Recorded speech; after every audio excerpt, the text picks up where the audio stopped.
They really shouldn't be looked at as, one is quote unquote on a different tier than another. Great content is great content.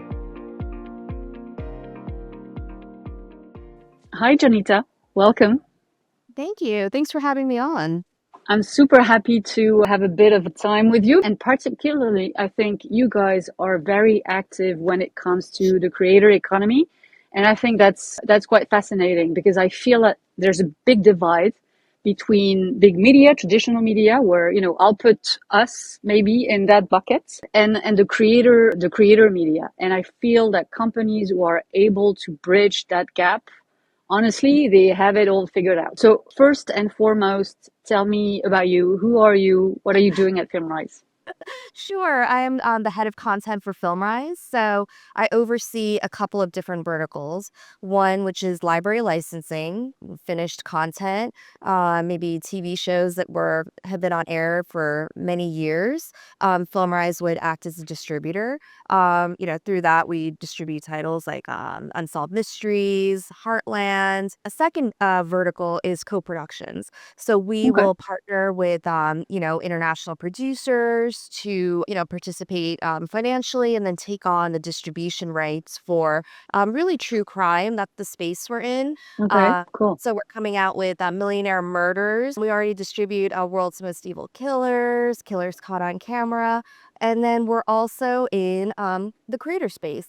So FilmRise has been one of the early participants engaging with creator content as far back as 3, 4 years ago. YouTube creators are producing content that feels as competitive and complementary to traditional studio content. So we've been working with creators. So we've been leveraging the distribution network that we'd already set in place to essentially package YouTube native content, editorialize, make sure it goes through like a sort of, standards and practices that many of us in traditional media are familiar with, so that the distribution networks that rely on FilmRise to be providing high quality content. And yeah, I think when we first started, there were a lot of questions or eyebrows raised, and it really feels like, things are starting to break through and people are starting to understand that, why this content works, the demos that it brings in, and, they really shouldn't be looked at as, one is quote unquote on a different tier than another. Yeah. Um, Great content is great content. Yeah, I love that. So going back to the genesis of FilmRise, so US company funded out of what, Los Angeles, Hollywood? Yeah, well, it's a US company, but it's straight out of Brooklyn, founded Okay, in cool. So New York, nice. 2012. Yeah, we're still very much a New York-based company, although we definitely have staff in LA. First being a digital provider for SVOD platforms, and then becoming engaged in AVOD and FAST very early on, at a time when I know I was on, the traditional media side, and Yeah, those were rights that were kind of given away as part of yeah. catch up or really to drive the broadcast deal. But FilmRise was making a financial commitment as far back as, the early days of Pluto. When Pluto launched in 2014, at the time, honestly, everything was all about SVOD and premium and Netflix. The best thing we could do in this business was, SVOD monthly, come in, cancel whenever you want, no ads. And then Pluto launched, and I've spoken many times about, with the team and including, Olivier Jolet. At the beginning, they had to push in to get people's attention. No one wanted to license anything, or they were licensing, really kind of bottom drawer library content. I think the first time I came across your company was at Roku, and I was with a colleague of mine, and she said, "This is one of my, biggest partners." Like, okay, cool, interested, want to know more. And I had never heard of you guys, and I think that's fascinating. And kudos, because to the point you were making, you were taking a spot, right, planting the flag. Congrats for that. That's awesome. Yeah, yeah. Kudos to the many people on our team who helped FilmRise grow to this scale. That's interesting you say that, because I think now in 2025, many people are familiar with FilmRise, but in some ways they still aren't, because we are, the largest third-party provider to leading AVOD services. We are the number one provider to the major AVOD platforms. We have 200 fast channels, but in many ways, I feel like What? 200? in the Are you US kidding? alone. Wow. Yes. I mean, yeah, feeds. I think people know FilmRise, but so much of our content might be white labeled Yeah, because we're a leading supplier. So people still don't really understand the scale yeah. unless they're deep in the business. But It's yeah, okay. They're lost. You know, they're lost. And then you go keep doing what you do, right? Essentially, you're not producing that content. You're really going at companies to get, distribution mandates. All of those programs, you're either, sub-licensing it to AVOD platform, fast channels, you build your own. I also know that you guys have apps. It feels like you have one app per genre, so to say. And I always wondered how you manage to, maintain all of these and what was the rationale, if any, on keeping this very segmented approach instead of having maybe just one umbrella FilmRise application? right. So we always look for titles that have awareness, some audience following or desire for the content to be more widely distributed from, fans or viewers. We look for ideally often television series, but we do distribute movies too. Television series with some cast, some, volume attached. People do come to me at the markets and say, "What's the minimum volume before I can talk to you?" And I Yeah, always tell them it's really not about that anymore. It's just about the property itself. We do have it's difficult, for example, with limited series where it's like 4 episodes, but yeah, never say never because the content drives the conversation. But ideally, some interesting. volume. And then for movies, some cast and hitting genre verticals like action, horror, Christmas, that sort of thing. But, the conversations, for me, I look for content that, does not have very good distribution, but there's a desire to see it. Yeah, But for partners, I always say the ideal partner is one that should feel like they want to focus elsewhere. Focus on producing, and they can lean on FilmRise's distribution network for our rapid ubiquitous distribution through deals that would allow us to get content up in a matter of weeks, assuming content comes in perfect and there's a lot of work to yeah, do. The strategy there was really to identify or meet an audience member no matter what they're searching for. So if yeah. they're out there searching on the electronic programming guide for horror, the FilmRise horror app immediately shows That's up smart. and, crosses over with the generic, but it allows for, to capture the audience.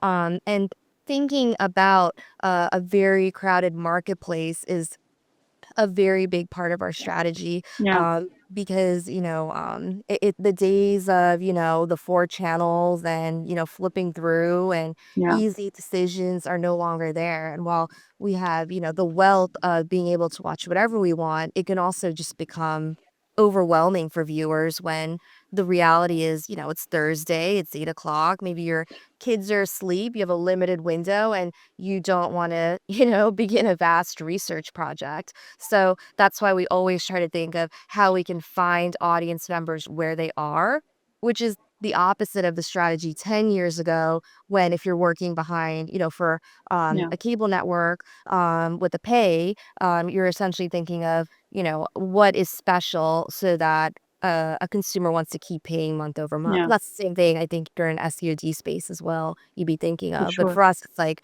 you know, when we found that the average household, even for SVOD, engages in only 4, maybe 5 services, and I'd argue Mm, as, time goes on, maybe people feel the desire to even cut back on that. yeah, And for AVOD, they engage in the average of maybe 2, maybe 3, but the thought process that someone's gonna be logging on and checking every service every night is just not reasonable. So you have to yeah. find people where they are, which is why much of our strategy is around ubiquitous distribution.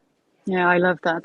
Business model wise, anything that you can share? Because I have a lot of folks coming to me and saying, "Oh, I'm seeing, limited return when I'm licensing content, etc. What should I do? I want to get in on it, but I have concern that because this is, depending on the deals that I make, it's either, just a rev share or, just a flat fee, but, not so often an MG.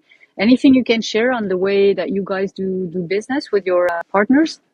Yeah, I mean, we're very flexible in our deal terms. In working with us, we work with rights holders to figure out what sounds good to them. Like I said, I'm always Yeah. looking towards not someone feeling like their arm is twisted towards something they need to, like a deal they need to Mm, make today, but something that they're going to feel good about for a while. So all yeah. of those deal terms you just mentioned, we offer them. We're flexible. We're happy to chat.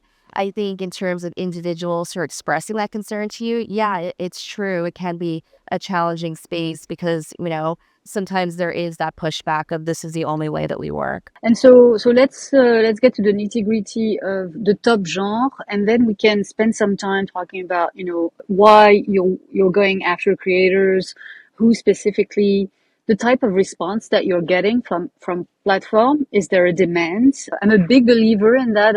I've written a few pieces on that topic, but yeah, super interesting to have your take because you're on kind of the battleground and pushing for that. So what are the key genres that people are craving for, that therefore you're trying to license and distribute? Right. So, I mean, um, I think people are looking for the ability to watch the creators that they love Yeah, in, a sort of a streamable fashion, right? So yeah, yes, you could do that on YouTube, but for us, I think packaging it and editorializing it is bringing in new audience share for creators that already have high awareness. So some of the creators that we distribute are the Stokes twins, Preston and Brianna, Kendall Ray, Sam and Colby. So you can see, it's gamer content. It's also yeah. pranks. It's fun. It's lighthearted. And yeah, that's what we really look for. So there's a distinction perhaps to be made, but correct me if I'm wrong, between YouTube first content creators and perhaps social media, more like Instagram and TikTok or Snap creators, just in the formats, right? So are you ending up receiving, files of, just vertical videos, and then you just don't know what to do to have them on the big screen? Is there a bit of that work to be done? Well, yes, I mean, we have an in-house production team, so we do Okay. a lot of work in terms of, not just editorializing, packaging, and, the standards that I talked about, but making sure that the content can, meet the adherence for Mm, traditional distribution. But it's true, as you point out, that is kind of a nuance that we'd have to look out for and we're conscious of, which is um, the socials. I mean, sometimes if someone is over indexing just on clips, yeah, sometimes the cadence of the content itself is going to hit in a way that stitching it into traditional writing time is going to make no sense. yeah, So, that doesn't mean someone who's always over indexing on short is not a good fit, but those are the nuances that you have to look for. You can't just automatically say, you know, creators are big. This person has mm, a following. Let's get it out there. You have to implement some of your traditional understanding of yeah. acquisitions and why you're picking up content. And so how does that work in terms of, are you going after specific creators? I'm starting to see agencies like on the French market. There's a company called Webedia, which has a big push, a big division dedicated to creators, and I feel like they're acting a bit like an agency on behalf of the creators. I'm thinking about Jelly Smack as well, which is a French company, but most of the business, their biggest market is actually the US. So how do you go, one, about scouting content? I'm assuming you're not spending days in and out watching stuff, although it's part of your job, but you got to do the rest. And when you do spot something, do you go to the creator, or do you have agencies, in between? We sometimes have agencies in between. We work with Night Media, for example, Yeah. frequently, but ultimately we're always looking for individual creators. And if they come Okay. attached with an agency, that becomes part of the conversation. But, more often than not, it's the creator that resonates with us, and then we'll Yeah. reach out and have a conversation. And in terms of the platform, so where is the gold mine? Is it YouTube mostly for you guys, Well, the or not platform, necessarily? so we would distribute outside of all of the socials. So we're not YouTube, we're not, any of the social media. We're, Okay. just going on to Tubi, Roku, Amazon. So that is the opportunity. And in terms of Goldmine, I'm always, you know, um, YouTube is what YouTube is, and it's Yeah. positioned for some amazing things. But the opportunity we present is, incremental revenue stream so that the creator can focus on YouTube and social, which they're already doing so well, which is why we came knocking on their door. And we can allow them the opportunity or, help them and be supportive of them as they distribute onto traditional on streaming platforms and grow their brand to new audience share. Yeah, so that's where you're really bridging that gap between the two worlds, and it's fascinating. I listen to a lot of pods from creators, and and I'm in big media, traditional media, like you are, and it's fascinating how the two are really so. Big media wants in on it, but doesn't necessarily really know how to go ahead. Creators more and more are actually attracted by what's happening in big media, although I don't know if they would completely align with the way we do things, right? They have so much creative autonomy, but the two worlds are very much attracted to one another. And it's interesting, I feel like last year it has accelerated in, well, we're seeing Netflix going on YouTube to get the next Sideman season or Miss Rachel, etc. So they are mining YouTube to bring them onto their own platforms. But do you feel like it's a tough conversation with people, or like with the creator? I'm assuming that they're keen on maximizing what they're doing, etc. So I'm not sure you have a lot of reluctance coming from them, but keen Yeah, to hear yeah, your no. thoughts. Creators have always been very positive and very excited to engage and find out more, learn more, and, master distribution every way possible. And Yeah. that's why, we love their enthusiasm and at the same time want to be respectful of the fact that, they're already doing something really well. Yeah. And then just be really transparent as to how we can come in and support them. And the Yeah. best way we could support them is with our production capabilities, being able to stitch into traditional, editorialize, not in like the way like a robot did, but like the episodes make sense, Yeah. and deliver and distribute widely. But really function at a space that we're not here to take over or act like we know more because the creators, I want Mm. to be always really respectful to say someone chose to go out on their own and they're Yeah. succeeding wildly. So I don't want to be the one knocking on the door and saying, let me help you because you're Yeah. doing a great job. Let me show you the real world. Yeah, exactly. And honestly, I don't know what if you've seen this, but uh, on LinkedIn or in conferences, it's just unbelievable how people still think that we put out as big media premium content, and on YouTube, it's UGC content.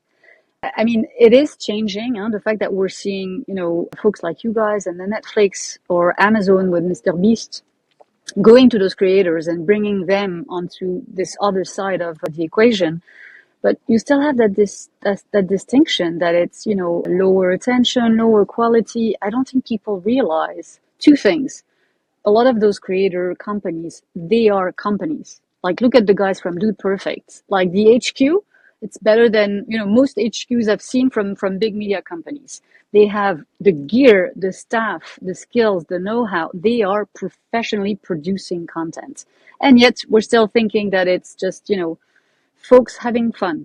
And the other thing that I think they are completely overlooking is that the premium or the quality of something is in the eye of the beholder, not us as an industry, but the viewer, right? And so when you look at a lot of data from about YouTube specifically, people consider that what they're watching is premium content.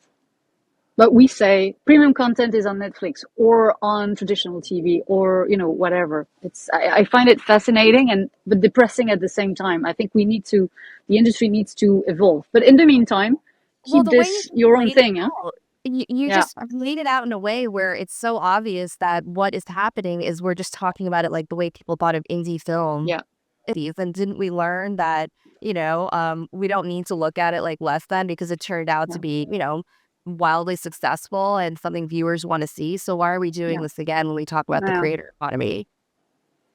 And so is it actually working? Because so one of the thing, and I'm thinking about Fast, for example, where when it started, a lot of folks were saying, "Oh, this is just TV." Of course, folks from the TV world were saying, "Oh, this is just TV in the digital world, in the streaming world." But the promise of fast was, you can see things that maybe you can no longer see or that you would have never seen, right? And especially in the US, I think you guys are doing a great job. I mean, as an industry, pushing, more Hispanic content. You see a lot of LGBTQ channels, Black American channels, etc. Things that perhaps, did not have the platform or enough attention as it is. So I think that is just kudos. We've done that. The other thing that Fast promised was to reach folks who were no longer watching potentially linear TV, right? So younger audiences. Do we know if Fast really, is really targeting and is being watched by younger viewers? And sub question, if they do they like watching, content from creators or on those platforms, or are they just more interested in keeping watching on social and YouTube? If you know, to the extent that you know, right? I mean, I do think it's increasingly, becoming, I think fast is evolving in the direction we hoped for in yeah, terms of reaching the right audience, being easy to find, targeting the correct demographic. So I think that's accurate. And, I think in terms of is the YouTube content reaching the correct demo? I think it is. I mean, it is drawing in younger millennials. I mean, I don't truly have the facts on hand to say someone is picking watching this on X platform versus YouTube. yeah. I can't prove that, but I do know it's bringing in younger viewership. So Janita, thank you so much. What a great convo. It felt like a conversation, right? Yes, definitely. Yes, thank you for having me on. I had so much fun. No, that was awesome. Honestly, super keen to hear more about you guys. And so for anyone listening, watching, we're going to have a few pieces coming out on Streaming Made Easy on Substack. We'll put the links in the show notes, in the comments, and we'll do a full interview with Jonita. You'll have a written version, potentially the video version as well, and we'll have a piece for premium subscribers on kind of the state of the creator economy and how companies like FilmRise are really trying to bridge that gap between the two worlds. So thank you for listening. Thank you. Bye. Cheers. Bye, Joe.